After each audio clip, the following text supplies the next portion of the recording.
Bom dia, boa noite, boa tarde, seja lá a hora que você estiver ouvindo. Eu sou a Jéssica Schiller e esse é o podcast Feminismo e Marxismo do Esquerda Diário e do Pão e Rosa.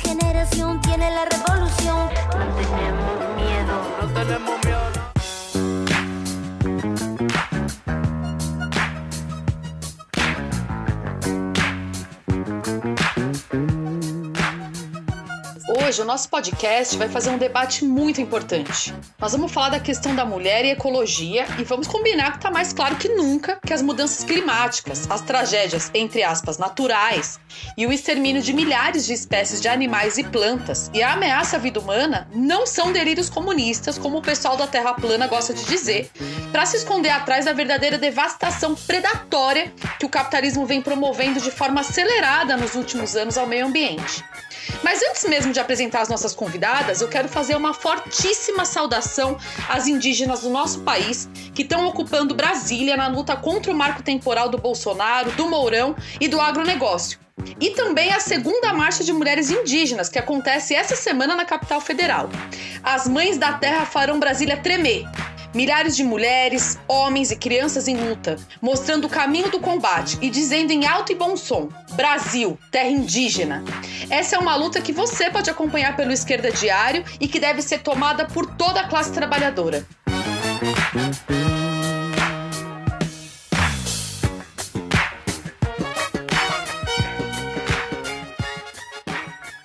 A gente está vivendo uma pandemia que é fruto da relação predatória do modo de produção capitalista com o meio ambiente.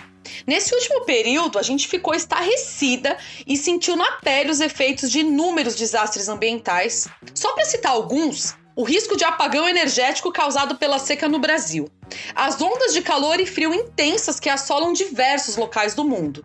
Gente, até o dia depois de amanhã a gente viu ao vivo em Nova York esses últimos dias. As enchentes de magnitude histórica na China e na Alemanha. A cena da chama intensa em meio ao oceano do Golfo do México. As queimadas na Grécia, na Austrália e aqui no Brasil, é claro, o derramamento de petróleo no litoral brasileiro. E os crimes ambientais de Mariana, Brumadinho. Ou seja, gente, tá cada dia pior e a cada dia se reatualiza a urgência de se discutir e lutar por uma saída para essa crise ecológica global. Tem cada vez mais gente falando sobre o tema. Os trabalhadores estão sentindo na pele. Afinal, a gente respira o ar que escureceu o céu de São Paulo às 3 horas da tarde. Esse cenário apocalíptico só deixa o tema mais complexo, porque o sentimento de urgência está levando muita gente a cair em armadilha. Se engana quem acha que empresa ou governo verde vai resolver. Não vão. Do mesmo jeito que não resolvem o problema do machismo, do racismo, da LGBTfobia, como a gente já abordou em diversos episódios aqui desse podcast.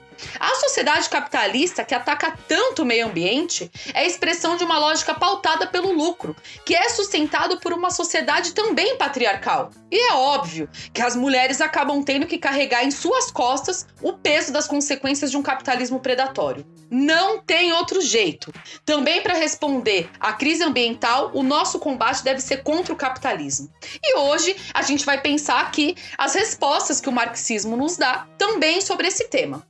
Para esse desafio tão importante, a gente chamou a Maria Elisa, que é estudante de biologia na UFMG. Dá um oi pra gente, Maré. Oi, gente, só vamos. E também chamamos a Jéssica Schiller, que é doutoranda em ecologia na UNB. Dá um oi pra gente, Jé. E aí, gente, tudo bem?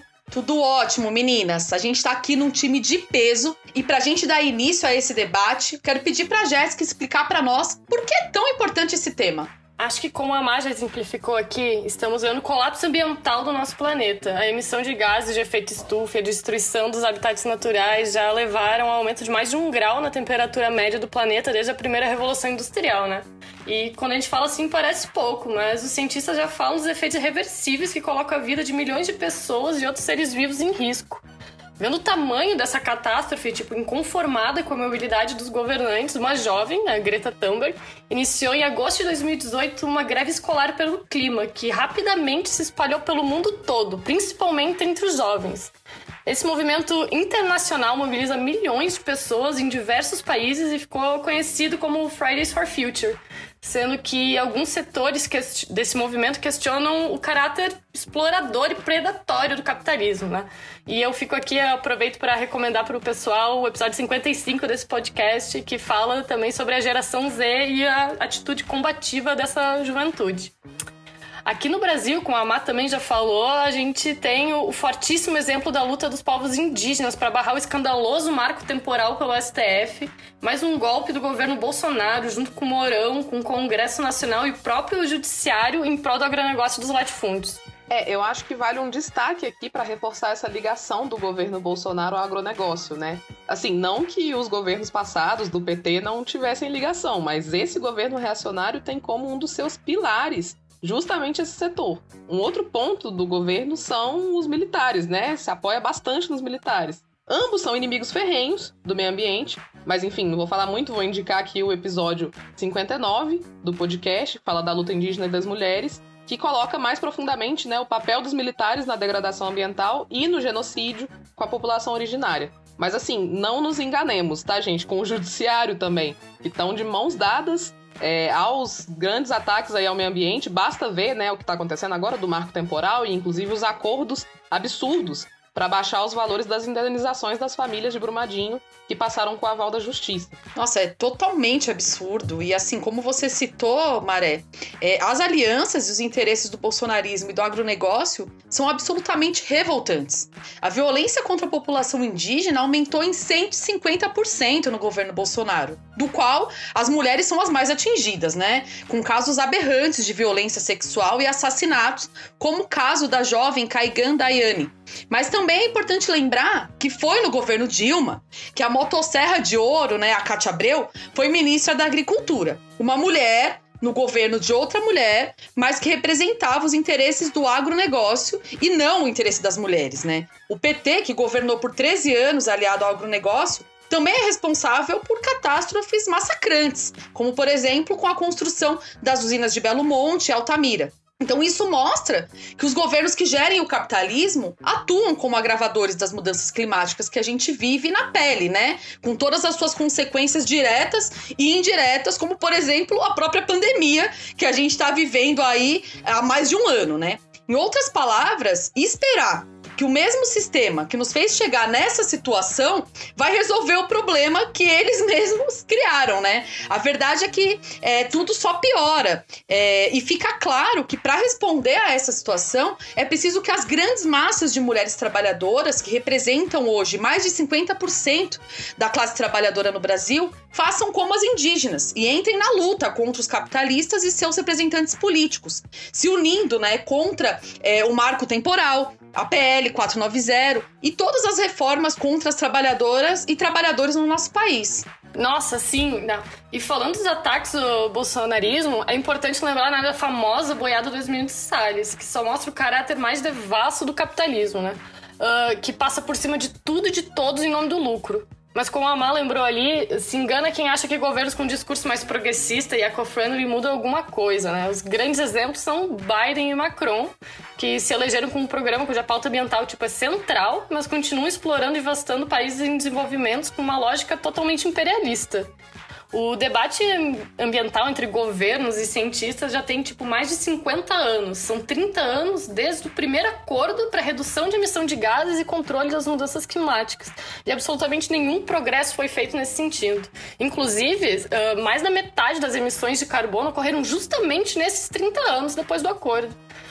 Governos de países historicamente desenvolvidos, que se desenvolvem às custas do nosso planeta, agora tem um discurso verde totalmente demagógico, enquanto fecham as fronteiras para milhares de pessoas que perderam tudo em desastres ambientais.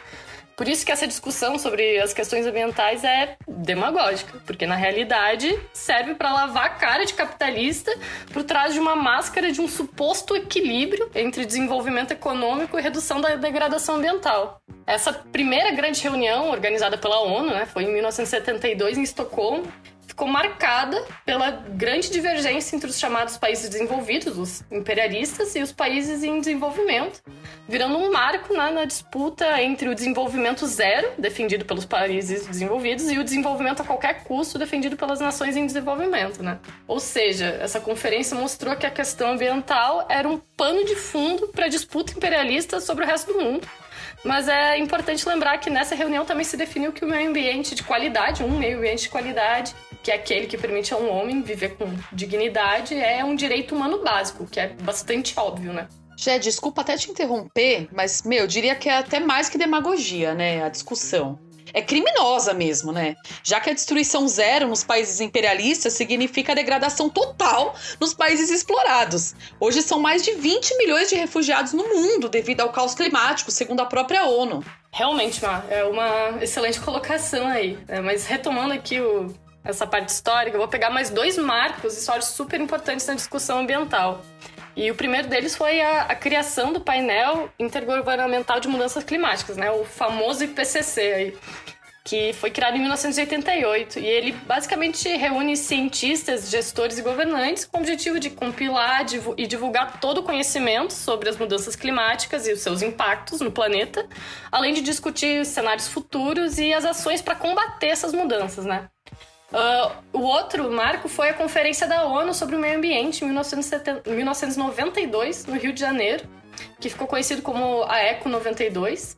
E a grande diferença dessa para a primeira reunião de Estocolmo foi a grande adesão dos chefes de Estados, né? E a formulação de vários documentos, como a Agenda 21, com ações para viabilizar um novo padrão de desenvolvimento ambientalmente racional, né? Que tenta conciliar métodos de proteção ambiental e justiça social e eficiência econômica. Tipo, cara, falando assim, parece piada, né? Vendo tudo que a gente está vivendo nesses últimos anos. Ainda mais quando a gente olha para esses dados sobre a sobrecarga da Terra. Jéssica, explica melhor isso aí.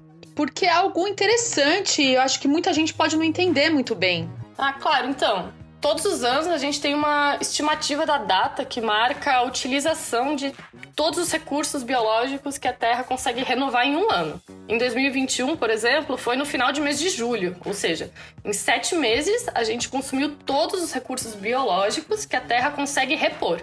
Em outras palavras, a gente gasta o crédito de um ano em 7 meses. Nossa. E já faz algum...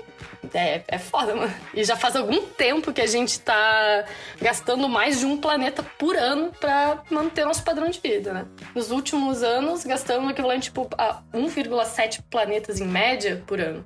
Isso é totalmente irracional e se dá por causa do sistema político-econômico que é imposto a gente, né? O famigerado capitalismo, que usa da degradação predatória dos recursos biológicos para manutenção do lucro de poucos, né? Então, ou seja, essas convenções, conferências são todas feitas, há décadas para colocar um padrão de desenvolvimento racional e coerente com o meio ambiente, mas é pura demagogia. É usar a sensibilidade super compreensível das massas para as questões ambientais como pano de fundo. O desenvolvimento sustentável por dentro de um sistema que tem como base o crescimento infinito de lucro do consumo e da produção, sendo que a gente sabe que nossos recursos ambientais são finitos, eles acabam, ilusão pura, né? E nisso a discussão sobre o meio ambiente acaba sendo um fator político de imposição e controle de países imperialistas sobre os outros, né? Que garante os lucros dos grandes capitalistas e nos mostra que esses chefes de Estado não estão nem um pouquinho preocupados com proteção ambiental nem com justiça social. Nossa, nem um pouquinho mesmo. Eu acho que, né, pela situação que a gente está vivendo, tudo isso que a Jéssica falou, é bem claro que os governos e os estados capitalistas não podem e não querem resolver a questão ambiental. É por isso, em vários lugares do mundo, a juventude começa a se interessar pelo marxismo na busca de respostas, né? Existe uma geração que se interessa pelo marxismo e pela ideia do socialismo a partir desse sentimento anticapitalista, mas ainda tem um pé atrás. E eu quero convencer quem tá ouvindo aí que o marxismo é uma grande arma para resolver essa treta da destruição ambiental. E não só porque ajuda a pensar o que fazer, mas porque nos ajuda a entender como a vida é. E por vida, eu quero dizer a vida natural mesmo, o que em latim é bio, né? Parece meio doido isso, né? Mas faz todo sentido que sem a gente se debruçar sobre uma ciência social, é difícil entender só pelas ciências naturais o que tá rolando. Afinal, a nossa espécie tá no olho do furacão, né? Então vamos lá. Sabe aquela ideia que o ser humano e a natureza não são coisas separadas, que inclusive os povos indígenas são mestres e doutores e têm muito a nos ensinar sobre, eu quero usar o Lavoisier, o Darwin, o Marx e o Engels para a gente entender como a tradição marxista se construiu sobre essa base. E não em uma concepção de que o ser humano tem mesmo que destruir tudo porque é superior às outras espécies, etc. Não. Vamos lá. Lá em 1777, um químico, o Lavoisier, ele cunhou uma definição mais do que útil para nós naquela frase, abre aspas, na natureza, nada se cria, nada se perde, tudo se transforma, fecha aspas, pro Lavoisier. A gente vai voltar nessa frase, mas é importante aqui a gente ver que o planeta é feito de partículas amontoadas que tomam formas diferentes e se consolidam em elementos diferentes, que é tudo, né, gente? Os grãos de areia, a água, as rochas, os seres vivos, no fim das contas. Ou seja, né, Maré? Não é só que o ser humano não é separado da natureza, é que nada é separado da natureza, né? Ela compõe absolutamente tudo. Sim, exatamente. E aí, uns 100 anos depois, veio o Charles Darwin, né?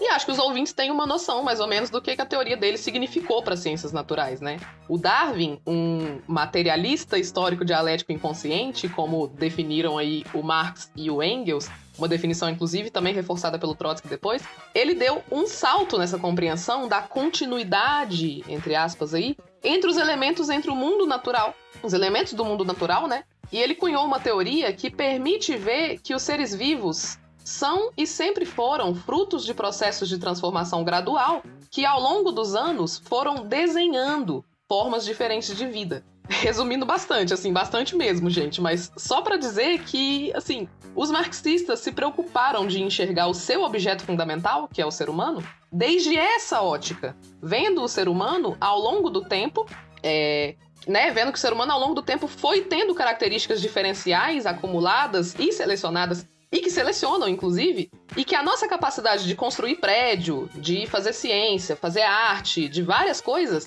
ela não tem nada a ver com uma suposta superioridade moral, entre aspas, que coloca a humanidade em uma posição de vantagem absoluta para sair destruindo, porque, enfim, tem esse instinto. Não é isso, gente, não mesmo. E aí a gente chega no Marx.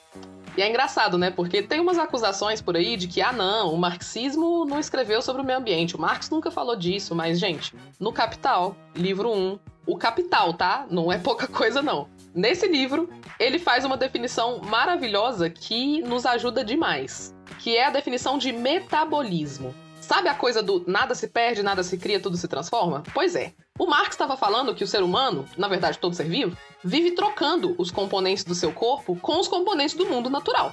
Que, lembrando aqui, é tudo, né? O que a gente come, é a água que a gente bebe, é as secreções do nosso corpo, tudo. A natureza é regida por esse metabolismo, por trocas fisiológicas. Os seres vivos transformam o meio transforma os seres vivos, e é assim que a vida funciona. Tá tudo bem. A vida é dialética. Nada se cria, nada se perde, tudo se transforma. Ai, gente, é tão apaixonante, né, ouvir isso, porque realmente, é uma concepção, assim, bem profunda, né? E eu acho que até aqui o Marx, ele tá bem sintonizado, né, com o que teve de melhor nas ciências naturais. Mas, por enquanto, ainda a gente não consegue ver, porque o problema é o capitalismo e não o ser humano, né? Qual foi a grande diferença que permitiu com que o marxismo desenvolvesse tanto essa caracterização científica do capitalismo e da humanidade? Boa, Maíra. Aí é que tá a questão. Vamos lá, se preparem pro papo filosófico, gente. Vejam que o que o Trotsky falou do Marx. Abre aspas pro Trotsky. Marx, que, ao contrário de Darwin, era conscientemente dialético, descobriu as bases para a classificação científica das sociedades humanas no desenvolvimento das suas forças produtivas e na estrutura de suas relações de propriedade, que constituem a anatomia da sociedade. O marxismo substituiu a classificação vulgar das sociedades e dos estados, que ainda hoje floresce em nossas universidades, por uma classificação materialista dialética. Fecha aspas para o Trotsky. Ou seja, o Marx ele desenvolveu o conceito de materialismo histórico dialético em debate contra filósofos idealistas. E é ali que ele foi genial em inverter a cronologia entre pensar e fazer. Constatando que antes que as pessoas pensem, teorizem e etc., sobre qualquer coisa, elas buscam comer, vestir, proteger o seu corpo material no mundo material. Todas essas são coisas que acabam por transformar o mundo lá fora, né? Fora do nosso corpo, digamos assim. Mesmo que seja só um pouquinho. E até aqui, continua sendo tudo igual aos demais animais. Mas é também aqui que tem um aspecto onde mora a diferença. Eu falei que ia ser filosófico, né? Pro Marx, a diferença entre humanos e os demais animais não tá na consciência, nem na linguagem, nem no polegar opositor ou no tamanho do crânio. E sim no seu trabalho, que foi o que permitiu com que a espécie humana se tornasse o que se tornou naquela brincadeira de transformações graduais dos seres vivos e de seleção de algumas características. Mas o que a gente tá chamando de trabalho? Abre aspas pro Marx. Eu tô cheia de aspas hoje. Antes de tudo, isso é no Capital, tá, gente? Antes de tudo, o trabalho é um processo de que participam os homens e a natureza. Processo em que o ser humano, com a sua própria ação, impulsiona, regula, controla o seu intercâmbio material com a natureza. Defronta-se com a natureza como uma de suas forças. Põe em movimento as forças naturais do seu corpo, braços e pernas, cabeça e mãos, a fim de apropriar-se dos recursos da natureza, imprimindo-lhes vida útil à forma humana. Lindo, né? Caralho. Segundo essa definição aqui, tá lá no Capital, belíssima. Todo ser vivo trabalha, tá, gente? É basicamente isso. Mas a questão é que, diferente de uma abelha que vai lá e faz a sua colmeia sempre igual, o ser humano planeja o seu prédio e faz. E aí depois ele planeja outro prédio e ele faz outro prédio. Então vamos lá, anota essa definição. O trabalho humano é o pensamento em ação orientado para um objetivo. Costuma ser o objetivo da sobrevivência, né? E a boa notícia aqui é que a nossa espécie hoje conhece muito mais os seus mecanismos de sobrevivência e sabe que, inclusive, conservar o planeta é um mecanismo de sobrevivência, né? A gente tá vendo aí, tá bastante claro. Mas a gente não quer só o pão, né, gente? É aquela história. A gente não quer só sobreviver. A gente também quer as rosas. E a gente sempre quis. Isso foi parte do que permitiu com que a nossa espécie desenvolvesse tanto a sua capacidade de modificar o ambiente. A essa capacidade de modificar o ambiente, em termos marxistas, a gente dá o nome de forças produtivas. E o que o capitalismo está fazendo com elas hoje é bastante revoltante. Nossa, Maré, muito, muito importante tudo que tu falou aí, né? E para aportar aqui também, eu vou deixar a dica assim, de um texto muito bom do Engels, que é O Papel do Trabalho na Transformação do Macaco em Homem, que pega muito essa questão que a Maré acabou de desenvolver aí pra gente. O Engels também coloca num outro livro clássico dele, A Origem da Família, da Propriedade Privada e do Estado, que é o livro, eu acho que de cabeceira desse podcast, que quando a gente olha a história evolutiva da nossa espécie e sociedade, a gente vê vários pontos muito importantes, né? A gente entende a descoberta do fogo, a confecção de lanças e de outros instrumentos, depois o desenvolvimento de ferramentas agrícolas, como o arado, de máquinas a vapor, das armas, os compressores, os transportadores, fábricas inteiras, sistemas de transporte super complexos e por aí vai, né? O desenvolvimento da nossa capacidade de modificar o nosso ambiente, né? Em outras palavras, o desenvolvimento das nossas forças produtivas, como a Maria falou, permitiu que existissem os meios de produção, os meios que mediam o trabalho humano e a relação humana com o ambiente do qual, né, dispõe para a sua sobrevivência. Isso só foi possível porque o trabalho humano, ele gera excedente, né? Ou seja, tipo, o fruto do trabalho de uma pessoa, ela é capaz de garantir os meios para a sua subsistência e ainda sobra. E quanto mais essa capacidade da humanidade de criar e melhorar os meios de produção, mais excedente o trabalho humano pode gerar. E é daí que surge a propriedade privada, né? Da apropriação desse excedente e da divisão sexual do trabalho também, né? E no capitalismo, não é só o excedente da produção que é propriedade privada, mas os próprios meios de produção. E o que mais nos interessa aqui é que o aprisionamento desses meios de produção, o que a humanidade precisa, né, para viver, significa que a produção ela não é mais guiada pro objetivo de sobrevivência. Ela é, e sim, né, pelos interesses de quem detém esses meios, né? E quem detém esses meios? Os capitalistas. E quais são os objetivos dos capitalistas? A reprodução do capital e a acumulação de lucro. Então, aqui vale a pena a gente citar o Capital, de novo, do Marx, e pensar o que o capitalismo fez e ainda faz, né, com as forças produtivas da humanidade. Então, aqui, abre aspas, já que a gente está gostando muito de aspas hoje, né? A produção capitalista, portanto, só desenvolve a técnica e a combinação do processo social de produção, exaurindo as fontes originais de toda a riqueza, a terra e o trabalhador. Então, pro burguês, não importa que o seu modo de produção seja totalmente predatório e esteja transformando o planeta para pior, tipo assim, numa escala geológica, né? Só importa o produtivismo, o consumismo e gerando desigualdades brutais em toda a linha. Olha, gente, ao mesmo tempo que a gente se apaixona pela visão dialética, né, de toda essa discussão, eu acho que quem não estiver ouvindo com ódio tudo isso que as meninas estão falando tá ouvindo errado, viu? Aqui eu acho que Aqui eu acho que é importante a gente entender que o capitalismo, assim como as sociedades anteriores, né, é uma sociedade dividida em classes. E no caso do modo de produção capitalista, a classe trabalhadora, né, a classe operária, é a parcela da humanidade que acessa, que opera os meios de produção para produzir tudo o que todo mundo precisa. E também tudo o que ninguém precisa, mas que é lucrativo para o burguês, né? Por isso que para nós, que somos feministas socialistas, a classe trabalhadora está no centro das resoluções dos problemas sociais. Inclusive esse problema do meio ambiente, né?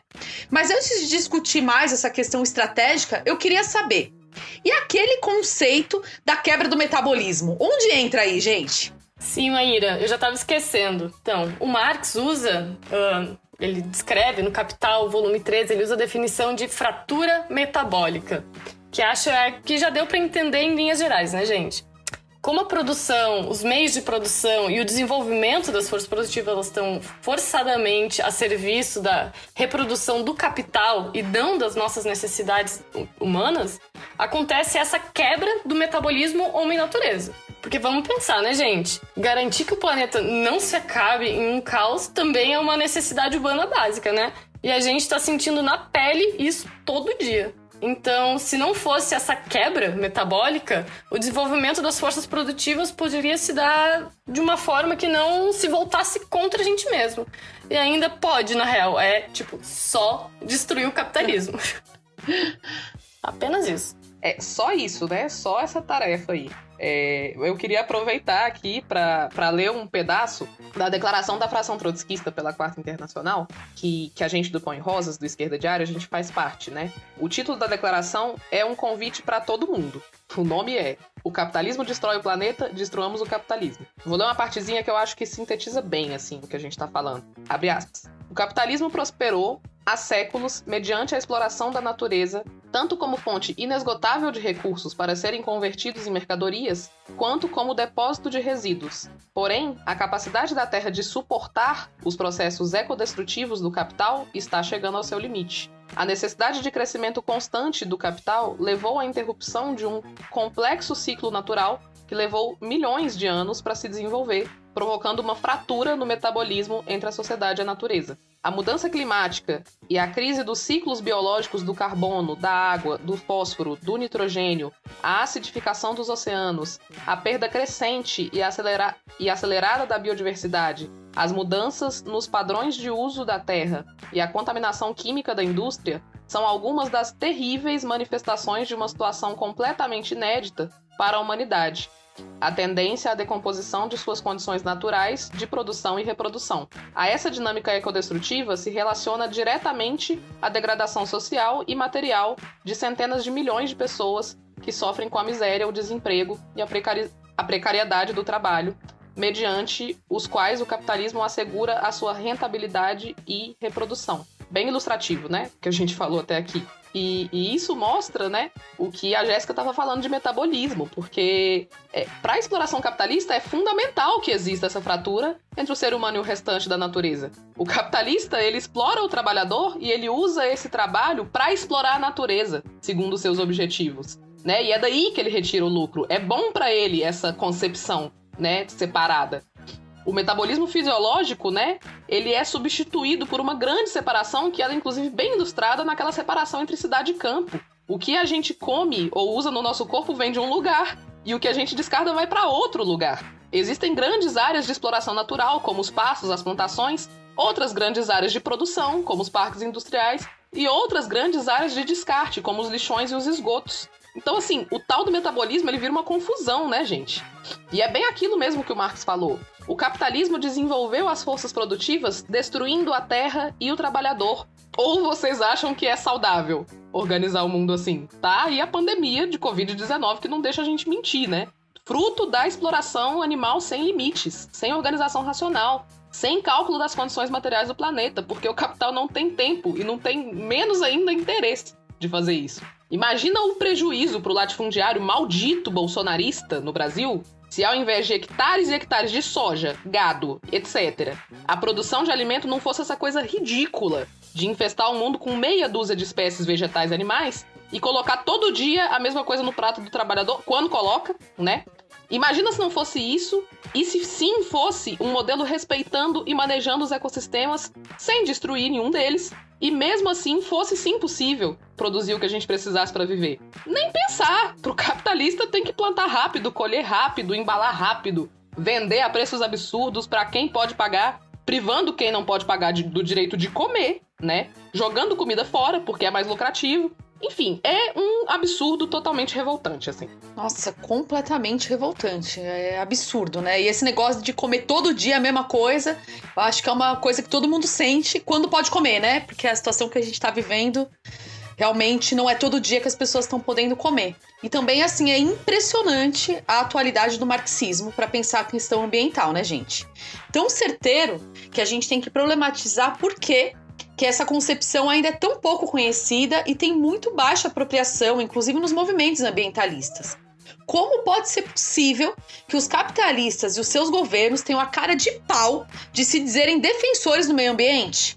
Claro que tem governos como o Bolsonaro, né? Que, enfim, nem se dá o trabalho de fingir preocupação. Na verdade, ele demonstra o tempo todo que quer mais e mais que o Brasil termine em fogo para virar pasto e até tem a cara de pau de culpar as ONGs, de colocar fogo na Amazônia. Leonardo DiCaprio, né? Então, assim, é muito... tem dois culpados, as ONGs e o Leonardo DiCaprio. Então é muito louco, assim, de analisar a lógica capitalista, porque as ONGs milionárias também servem aos interesses do capital. E não é uma ruptura completa com esse modo de produção. A resolução desse problema só pode se dar a partir do controle dos meios de produção pela classe trabalhadora, aliada aos indígenas, à juventude, às mulheres, aos negros, às LGBTs. Uma unidade que seja verdadeiramente anticapitalista. A gente sempre cita, né, a Revolução Russa, e a gente tem um episódio, né, do podcast também sobre a Revolução Russa, e eu acho importante ressaltar que os bolcheviques, além de terem sido exemplo nas questões de gênero, opressão nacional, planificação da economia, também permitiram, com o Estado operário, a criação de um verdadeiro celeiro de cientistas de várias áreas, com destaques para os ecólogos, e não foi à toa. E depois, com a burocratização do Estado soviético, o stalinismo, na verdade, colocava como atentado contra a revolução quando importantes ecólogos do mundo, alertando sobre os perigos do desenvolvimento a todo custo, né, diziam o que estava levando, né, a esse consumo do meio ambiente do planeta. Né, o stalinismo, ele promoveu crimes ambientais como a seca do mar do Aral e o acidente nuclear de Chernobyl. Além de que cientistas foram perseguidos, deportados e mortos, gente. Os partidos socialistas, que após esses grandes acontecimentos históricos, negligenciaram a batalha contra a devastação ambiental enquanto uma tarefa dos revolucionários. Isso também faz com que nos dias atuais as pessoas não consigam ver o marxismo como uma resposta também à crise ambiental. Nossa, de novo o stalinismo, né, gente? Aí fica difícil. De novo. Enfim, mas é muito doido, né? Porque Aí dá pra gente entender um pouco também como que vai se forjando uma lógica na esquerda, que se expressa até nesses movimentos de juventude, né? Às vezes de pressionar os parlamentos, de buscar soluções que são reformistas para a situação. Né? Tipo, acho que o stalinismo tem o seu dedo aí também nessa, né, de responsabilidade nessa questão. Nossa, completamente, Maré, é bem isso, né? E a partir da década de 80, né, surge uma vertente de pensamento ecológico marxista e que vem se popularizando, né? Agora, vem ganhando espaço nos debates de construção de um socialismo, né? De construção do socialismo, e é uma vertente ecossocialista. Essa vertente, inicialmente, ela buscou unir, né, um pensamento ecológico ao socialista, né, colocando a pauta ambiental como algo central na criação da sociedade socialista. E mais tarde, né, ela buscou dentro da obra do próprio Marx, como a relação com a natureza era tratada. E como a Maré já colocou super brilhantemente aqui, Marx considerava, e não era pouco, o papel da natureza nas condições materiais que a sociedade humana se desenvolveu. E mais, né? Como o trabalho humano e os meios de produção alteram essa natureza. O ecossocialismo em si, ele considera que o socialismo apenas é insuficiente. E isso tem a ver um pouco com uma visão que a gente, assim, não concorda muito, né? Que é bastante defendida por exemplo, pelo Michel Louis, de que o marxismo é essencialmente produtivista. E, mano, não, produtivista foi o stalinismo, né? O marxismo é completamente outra coisa. O debate é sobre tomar os meios de produção a partir da força da classe trabalhadora e dos setores oprimidos, né? E dessa forma, a relação do ser humano com a natureza e a produção de tudo que é necessário muda. Então, a gente precisa, ao mesmo tempo, problematizar a questão da ecologia estar no centro e o protagonismo não ser da classe trabalhadora, porque o protagonismo é da classe trabalhadora. Sim, e trazendo consigo todos os setores oprimidos, né? É bastante sobre isso. E ouvindo você falar, eu fiquei lembrando aqui que eu tava vendo outro dia um vídeo da Sabrina Fernandes, que é um dos nomes aí do ecossocialismo, né? E ela disse que não é possível construir socialismo em terra arrasada. Mas justamente, assim, o que é então que a gente precisa discutir, né? Que é construir uma sociedade de transição, batalhando pela urgente organização das trabalhadoras e dos trabalhadores, né? Trazendo consigo os setores oprimidos e a nossa batalha pelo poder. Nesse caminho, os problemas ambientais certamente vão ter uma enorme importância, não tem como não ter. Para mim, o que falta nos pensadores que reivindicam o marxismo por essa via, né, da discussão do ecossocialismo, é justamente um aprofundamento na teoria da revolução permanente do Trotsky. Daria pra gente fazer um episódio inteiro só discutindo a teoria da revolução permanente, gente, que é uma coisa genial, assim, e tem tudo a ver com a questão ecológica, porque é aquilo, né, que o Trotsky coloca lá nessa teoria, que a revolução tem que se expandir internacionalmente, ela precisa articular as tarefas mais básicas pendentes das revoluções burguesas com as tarefas socialistas, e ela precisa se aprofundar e avançar muito depois da tomada do poder, né? Mas eu vou usar aqui uma outra obra do Trotsky que ajuda demais também, que é o Programa de Transição, no qual o Trotsky pensa como articular as demandas, desde as mais básicas, passando pelas de organização da luta, até as diretamente transicionais e socialistas, com o que é indispensável para que nenhum passo à frente na nossa luta, ainda no capitalismo, seja neutralizado em reformas inofensivas. E esse elemento é justamente que os trabalhadores, aliados ao conjunto dos oprimidos, avancem para uma consciência socialista, um elemento que precisa se somar à existência prévia de um partido realmente revolucionário que conheça os processos anteriores da história da luta de classes e tenha tirado as suas lições, para que as próximas revoluções não repitam os erros das anteriores e sejam realmente vitoriosas, porque a gente não tem tempo, né, gente? O planeta tá realmente, assim, cobrando. O Trotsky, no programa de transição, ele dá uma condensada no seguinte, assim, ele fala: é necessário ajudar as massas no processo de suas lutas cotidianas a encontrar a ponte entre as suas reivindicações atuais e o programa da Revolução Socialista. É bem assim, bem isso que a gente tá falando aqui. Nossa, demais, né, Maré? E tem a discussão, né, sobre o Green New Deal, né, da Ocasio-Cortez, e aqui eu vou trazer mais uma partezinha, né, da declaração da AfT. Então, abre aspas, o Green New Deal permitiria aos Estados Unidos uma transição rumo a 100% de energias renováveis em um prazo de 10 anos. uma promessa de criar milhões de empregos ligados à construção de uma rede elétrica eficiente em todo o país, baseada em energias renováveis e entre outras medidas. E de que modo? Promovendo um plano para que as megas corporações milionárias, responsáveis pela crise ecológica atual, sejam as que desenvolvam a estrutura para sair do desastre. E para isso, contam com subsídios públicos milionários.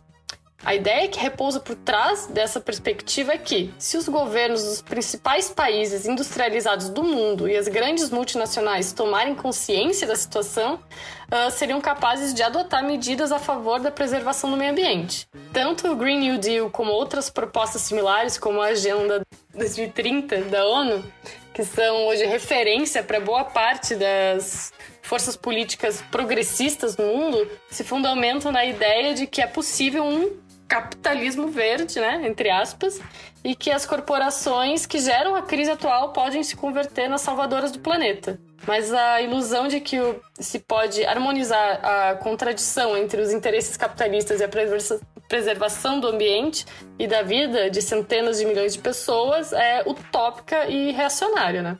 Então, desculpa aí, gente, mas, né, super verdade seja dita, se não se tem socialismo em terra arrasada, mas não tem nenhuma chance de haver algo diferente de terra arrasada se não tiver socialismo. Então, né? Então, não adianta dizer que é só uma revolução socialista que vai realmente responder às crises ecológicas global e defender projetos que, na verdade, colocam estados nacionais e empresas como sujeitos, né? Ao contrário de fazer avançar a consciência da classe trabalhadora nas experiências práticas de luta de classes, né? Que é através dessa classe que se constituindo como sujeito das resoluções de todos, que vai, né, solucionar todos os problemas sociais. Sim, e eu acho que é bem importante ir na raiz do problema, né? Porque existe uma concepção de que o grande culpado pela crise ecológica global é o ser humano em geral, e não o capitalismo em particular, né, gente? Aí a gente se vê em discussões de que o problema da falta de água é que a gente toma banho demorado, que o problema da poluição é do lixo produzido individualmente e não de toda a lógica da produção capitalista. Para colocar um exemplo atual, é verdade inquestionável que os indígenas são grandes defensores do meio ambiente contra a devastação capitalista. Ou mesmo que os pequenos produtores do campo alimentam sim uma parcela da população e nem por isso destroem e poluem como os grandes capitalistas.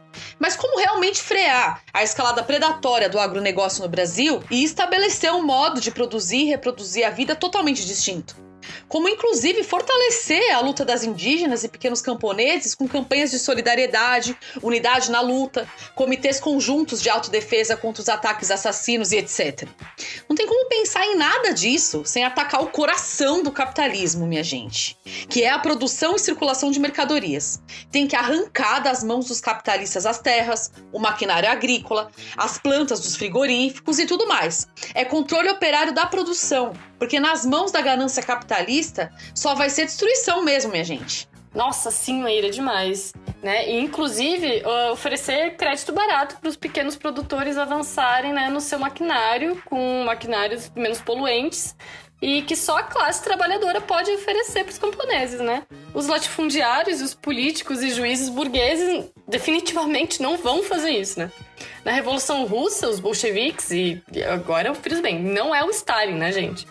Fizeram isso e, né, ofereciam a opção do pequeno produtor camponês que é de entregar suas terras para o Estado e se tornar, né, um funcionário público, né, com plenos direitos trabalhistas, né? E com a Revolução permite um avanço, né, das forças produtivas que era muito mais benéfico mesmo para alguns pequenos produtores. Agora, né, esse programa super avançado não pode estar separado, né, de sermos absolutamente bandeirado, né, da reforma agrária no Brasil. Mas é aquela questão do programa de transição, né? Tipo, reforma agrária apenas é uma demanda que era para ter sido cumprida, né, pela burguesia, inclusive, na época que ela fez a sua revolução, né? Porque se for olhar direitinho, é propriedade privada ainda. E que nem isso os capitalistas, né, defendem, que nem a propriedade que os capitalistas tanto defendem, eles, né, garantem para as pessoas, né? Enfim, a hipocrisia. E junto com essa bandeira, a gente tem que articular outras que ajudem, né, no avanço da consciência, para que cada demanda mínima, né, ajude a concluir que absolutamente não tem jeito, né? A gente precisa derrubar o capitalismo. Completamente. E assim, é tão profunda essa coisa do programa de transição que essa lógica permite a gente elaborar um conjunto de consignas que ajudem nesse avanço de consciência, inclusive do ponto de vista ecológico. Os trabalhadores, aliados aos oprimidos, precisam avançar na consciência de que a gente tem que acabar com o capitalismo, inclusive como condição indispensável de frear e reverter essa catástrofe. E que a gente vai ter que fazer as duas coisas juntas. Sim, é bem isso, assim, né? Aquela lógica mesmo do programa de transição. Acho que um bom exemplo é o debate em torno da mineração, porque sem um programa transicional não tem nenhuma chance de resolver essa questão, gente. Sim, bem lembrado, Maré. Imagina, gente, é uma tristeza sem dimensão que aconteceu em Minas Gerais 2 vezes por culpa dos malditos da Vale, mostrando o nível do crime que é a política privatista do Bolsonaro, do Mourão, do Guedes e desse regime maldito. Mais de 300 mortos em Mariana e Brumadinho, 2 rios que acabaram, tudo dentro da lama tóxica. Nem precisa aprofundar muito pra gente saber que as mulheres são as que mais sofreram nessas catástrofes e as que mais pagam pela destruição ambiental.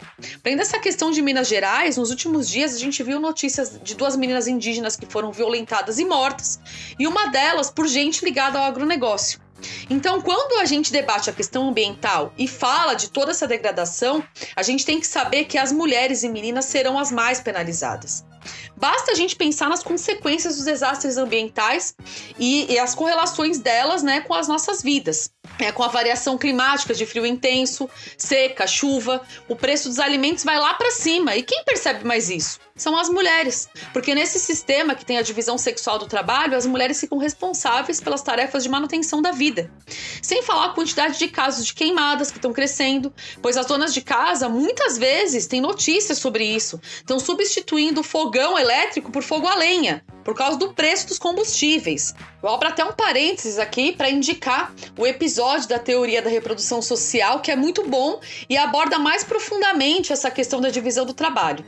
Na própria pandemia, gente, basta ver quem foram os que mais sofreram e ainda sofrem. São as mulheres negras, que já estão mais expostas, com menor condição de prevenção, e sendo a maioria das trabalhadoras precárias da saúde, por exemplo, além de outras doenças, né, que são fruto desse desequilíbrio ambiental, como a explosão da dengue, chikungunya, zika vírus, sendo que essa última é muito clara a relação com a mulher, já que a gente viu que vários bebês nasceram com microcefalia e as mulheres não tinham direito de abortar caso houvesse esse diagnóstico, né? Por toda a discussão do aborto, assim, super reacionária que existe no nosso país. Nossa, totalmente, né? E é por isso que quando a gente discute a questão da hegemonia operária, né, da necessidade da unidade de classe, também é porque somente essa unidade vai poder levar até o fim o combate contra a degradação ambiental e também contra o machismo e o racismo, né?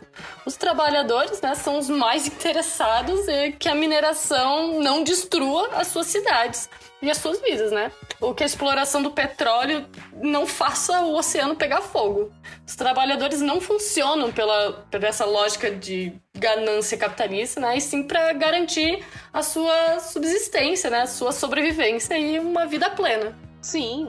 É por isso, inclusive, que a gente defende o controle popular na Vale, né, junto com a gestão operária, para que representantes eleitos nas comunidades atingidas, nas universidades, das mais diversas especialidades e áreas de atuação profissional e militante, né, possam ajudar os trabalhadores a fazer transitar o modelo de mineração de hoje para um totalmente distinto. Quem sabe um quase inexistente, inclusive numa sociedade comunista, né? Podemos imaginar. A questão é que, para isso, é preciso complexificação das economias locais e nacional, não pagamento da dívida pública com a nacionalização dos bancos, investimento público em tecnologia verde também sob controle operário e popular, enfim, uma série de coisas que, para ser real, tem que ser adotado pelos trabalhadores e pelo povo. Quando a gente fala de reestatização da Vale, nós não estamos falando de fazer um pedido para o Zema ou de esperar o judiciário fazer alguma coisa, não. A gente está falando de expropriação das plantas, sem indenização aos capitalistas. É ocupação de fábrica, é tomada das terras dos latifundiários. É sobre isso, meu povo. Importante esse pequeno detalhezinho aí, né, Maré?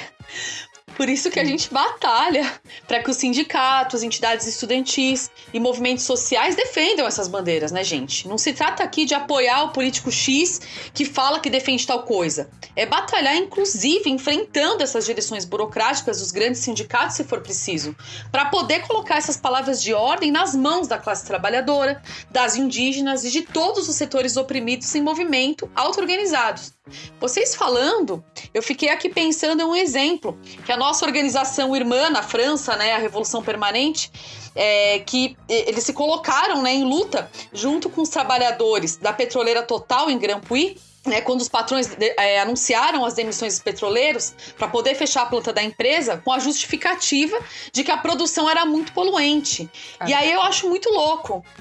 Cara de pau total. Mas é muito louco ver que os trabalhadores fizeram uma greve fortíssima, na qual eles se aliaram com ambientalistas e movimentos sociais contra a devastação ambiental, que por sua vez passaram a defender o controle operário da produção, para assim existir uma reorganização da produção em chave ecológica. Então, assim, é muito louco pensar isso, né? Com uma luta se desenvolvendo nesse nível, as alianças que a gente pode fazer para poder pensar em como responder esses problemas. Mas enfim, gente, eu acho que já dá pra gente ir fechando, né? Então eu queria fazer um convite à imaginação. Vocês já pararam pra pensar o que será o comunismo? Agora, depois do episódio, você ainda fica pensando: nossa, mas não tem jeito, porque o ser humano vai destruir tudo mesmo? Gente, se tiver pensando nisso ainda, peraí, volta lá na definição de que o trabalho humano é o pensamento em ação orientado para um objetivo. Nós somos seres conscientes, tá? A gente tem linguagem escrita, a gente pode transmitir o conhecimento construído através dos anos por tantos e tantos outros anos. E isso nos permite conhecer tanta coisa que é difícil até mensurar. Nossa, demais, né? A humanidade desenvolveu suas forças produtivas e vai desenvolver incomparavelmente mais, né, com a Revolução Socialista. E, gente, para não ter ninguém falando depois, né, que o marxismo é produtivista, desenvolver incomparavelmente mais as forças produtivas não significa sair fazendo um monte de máquina e fábrica, não, né? Significa nos livrar da escravidão, da mera sobrevivência e, olha lá, e enterrar de vez essa pré-história da humanidade e começar a finalmente viver plenamente, né? Significa reorganizar racionalmente a nível mundial, né, em todo mundo, a capacidade humana de satisfazer suas necessidades básicas.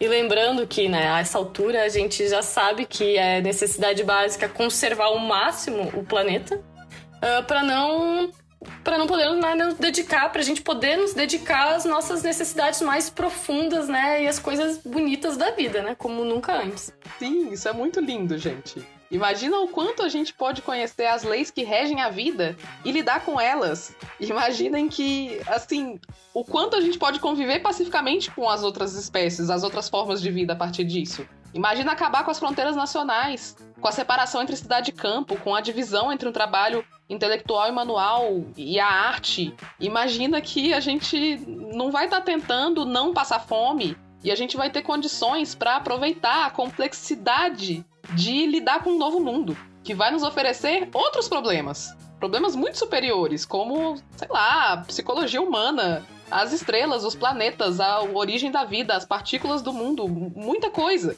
E certamente as mulheres vão estar lá na linha de frente, porque assim, se a força das mulheres trabalhadoras indígenas tem se mostrado enorme nos últimos anos, né, inclusive com as mulheres indígenas dando exemplo nesse momento no Brasil, né? Imagina quando a gente não for massacrada pelo patriarcado, né? Imagina superando totalmente a exploração e a opressão, né? Eu tô dizendo isso tudo pra dizer que não, gente, ninguém no planeta, nenhum ser humano é um câncer, né, no planeta Terra, não é por aí. Calma aí, né? Só se for burguês, burocrata ou policial, né, Maré? Aí sim, né? Sim, não.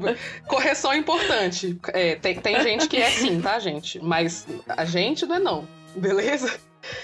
A maioria não é. A maioria não é, exatamente. É por aí. E assim, a humanidade, gente, não vai se reproduzir infinitamente e consumir o planeta em caos só porque a gente existe. Porque, na verdade, a gente vai estar ocupada das nossas outras potencialidades. E a gente pode, em grande medida, escolher o que fazer com a nossa existência. Nada disso é utópico, é científico. O comunismo é possível e vai ser maravilhoso. A vida é bela, que as futuras gerações a livrem de todo mal e opressão e possam desfrutá-la em toda a sua plenitude. De novo, Trotsky. Gente, a humanidade tem que poder desfrutar a vida com toda a sua beleza, antes que os capitalistas acabem com tudo. Queria eu que as gerações anteriores tivessem deixado esse presente pra nós. Mas elas deixaram outros presentes, deixaram vários ensinamentos que hoje nos colocam em condições bem melhores de conduzir a nossa espécie até lá. A gente tem que fazer isso rápido. As futuras gerações já somos nós, tá? E as bases pro comunismo podem ser um presente para as próximas gerações. Isso é muito apaixonante, apesar de toda essa devastação.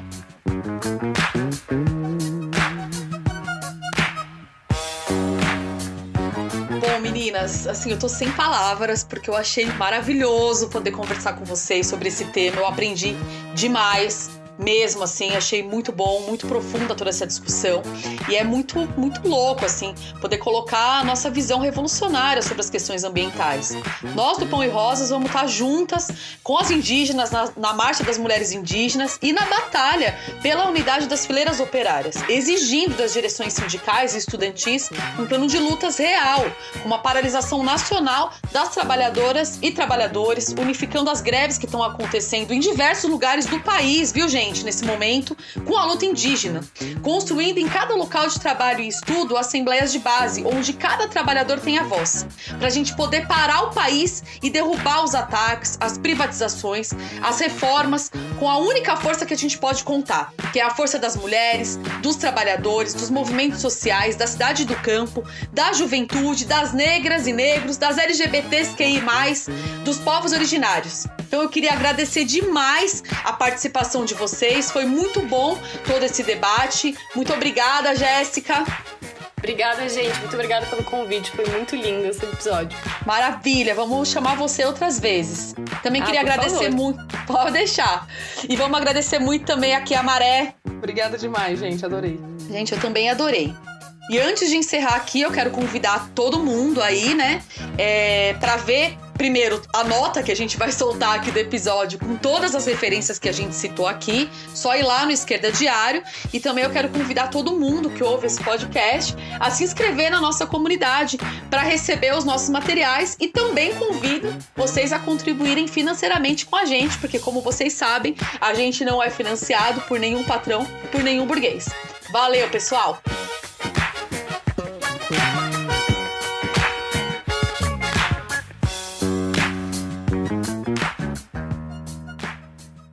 E como dizia o Frederick Engels na obra O Papel do Trabalho na Transformação do Macaco em Homem, de 1876, a cada passo, os fatos recordam que o nosso domínio sobre a natureza não se parece em nada com o domínio de um conquistador sobre um povo conquistado, que não é o domínio de alguém situado fora da natureza, mas que nós, por nossa carne, nosso sangue, nosso cérebro, pertencemos à natureza, encontramo-nos em seu seio. E todo o nosso domínio sobre ela consiste em que, diferentemente dos demais seres, somos capazes de conhecer suas leis e aplicá-las da maneira adequada. É isso, gente. Curtam e compartilhem.